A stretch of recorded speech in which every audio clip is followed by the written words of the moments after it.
Membership sir ये बहुत ज्यादा नहीं है, समझते हैं कि रिव्यू कर, कल बैठ के रिव्यू करते हैं। ये फरमाइएगा कि आपने स्टेट ऑफ द आर्ट जो है वो सहूलत दी है, आप नकलो हरकत हो, हेल्थ हो, लोगों के मसाइल जो बुनियादी हैं वो हल कर रहे हैं। अब स्पोर्ट्स पे जो फिटनेस के लोग हैं जिनको मुहैया नहीं है ऐसी सहूलियत, उनको देने जा रहे हैं। क्या आप दीगर सूबे में जो इजला हैं वहाँ पे भी ये करेंगे?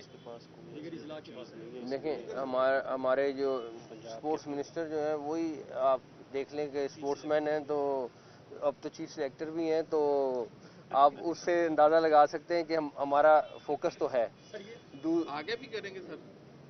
जिस दिन तक है उस दिन तक तो नहीं करेंगे। तो सर अगर टाइम मिल गया तो फिर नहीं, जिस दिन तक है उस दिन तक करें। ये प्रोजेक्ट शुरू हुआ, हाँ, इसकी एक टाइम लिमिट होती है, मुकर्रर करना होता है। माजी की हुकूमतों ने इसको संजीदगी से नहीं लिया। ऐसे पंजाब में सैकड़ों प्रोजेक्ट्स हैं जो अपने मुकर्रर वक्त पर मुकम्मल नहीं हो सके, चाहे वो पुलिस का डिपार्टमेंट हो, हेल्थ का हो, स्पोर्ट्स का हो, तमाम प्रोजेक्ट्स ऐसे हैं।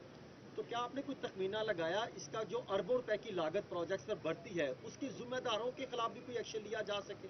देखें, हमने एक कोशिश ज़रूर की, क्योंकि हम किसी ब्लेम गेम में नहीं जाना चाहते थे।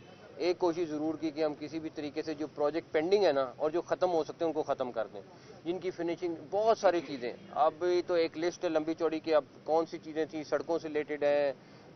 अब गांव चमकेंगे एक प्रोजेक्ट है।